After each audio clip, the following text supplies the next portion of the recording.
Doctor शरद, अगर बायजूस की बात करें तो भारत का एक ऐसा स्टार्टअप जिसकी वैल्यूएशन एक वक्त पर 22 बिलियन डॉलर थी, वो आज कहीं मट्टी में मिलता हुआ दिख रहा है। अगर उनके फाउंडर की भी बात करें, बायजू रविंद्रन की, तो एक तरफ माना जा रहा था कि उनकी जो नेटवर्थ है वो 17,000 करोड़ के आसपास हो चुकी है और आज सब कुछ जीरो पर पहुंच गया है। तो आपसे जानना बहुत जरूरी है कि आखिर ऐसा क्या हुआ बायजूस के साथ कि इतनी अच्छी स्टोरी और इतनी हाइप इसको मिली, इतना नाम इसका हुआ और अचानक से अब यहां तक बात पहुंच गई है कि शायद ये नीलामी तक जो है अब पहुंचने वाला है। ऐसी स्थिति में जो लोग बायजूस के कर्मचारी रहे हैं, वर्कर्स हैं, उन लोगों का क्या होगा और आगे इस कंपनी का क्या फ्यूचर आपको दिखाई दे रहा है? ठीक कहा आपने डॉक्टर स्वाति।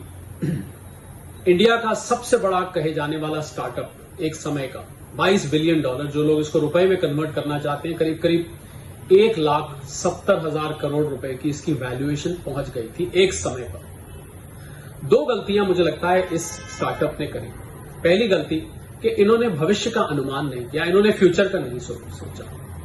कोविड के दौरान जब सब लोग घर बैठ गए थे, लॉकडाउन हो गया था, स्कूल बंद थे, पढ़ाई हम सबको याद है ऑनलाइन चल रही थी, सभी स्कूल ऑनलाइन बच्चों को जोड़ रहे थे, टीचर्स घर बैठ के ऑनलाइन बच्चों को पढ़ा रही थी। बड़ा अच्छा मॉडल था। इन्होंने उसका फायदा उठाया और सही उठाया कि हम ऑनलाइन क्लासेस चलाएंगे, ऑनलाइन एक प्लेटफॉर्म बनाते हैं पढ़ाई लिखाई का। भारत जैसे पॉपुलिस्ट देश में अच्छा मॉडल था, पर यह सोचना भूल गए कि क्या यह परिस्थिति हमेशा बनी रहेगी, जो कि नहीं हुआ। स्कूल खुले, बच्चे वापस स्कूल गए, थैंकफुली कोविड चला गया, पढ़ाई लिखाई वापस क्लासरूम में आ गई और बच्चों को वही भाई, स्कूलों को वही भाई, टीचर को वही भाई। ऑनलाइन क्लासेस एक टेम्परेरी तरीका था जिससे कि बच्चों का एकेडमिक लॉस ना हो, एक परमानेंट तरीका नहीं था। शायद बायजूस ये भूल गया कि ये तरीका हमेशा इसी प्रकार से नहीं चल पाएगा। वही बात हुई, बिजनेस घटना शुरू हो गया। दूसरा, इन्होंने बहुत लैविशली खर्चा किया।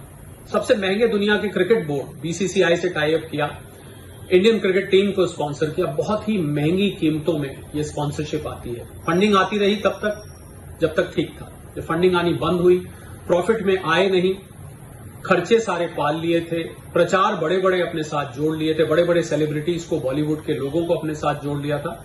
वो सब बर्दाश्त करना मुश्किल हो गया। तो एक तरफ बिजनेस गिरने लगा और एक तरफ खर्चों का भार सिर पर मंडराने लगा। बस यही दो मुझे लगता है मोटिव। ऐसे और भी कई चीजें रही, इनके ऊपर कई इल्जाम भी लगे।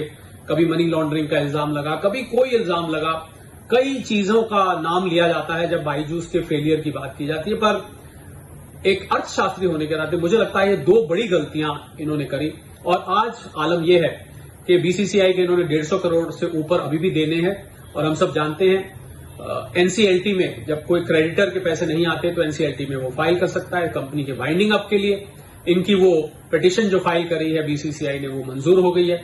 अगर ये मामला आगे चलता है, आईआरपी को अनाउंस कर दिया गया, जिसको इंसॉल्वेंसी रेजोल्यूशन प्रोफेशनल कहते हैं, कि भैया देखो इनके कितने एसेट्स हैं, बेच बाज के क्या मिल सकता है सभी क्रेडिटर्स को। हर क्रेडिटर को यह राइट होती है कि वो एनसीएलटी में कंपनी के पैसे ना दिए जाने के बाद एक पिटीशन फाइल कर सकता है। तो अगर ये पिटीशन आगे चली, कामयाब रही, तो बायजूस पर पूरी तरह से ताला लग सकता है। और इनके एम्प्लॉयज का क्या होगा? बेचारे इधर उधर नौकरी ढूंढ रहे हैं, पहले से ही समाचार आ रहे हैं, वो लोग इधर उधर नौकरी ढूंढ रहे हैं, वो उनको रोजगार उनका चला जाएगा, बेरोजगार हो जाएंगे।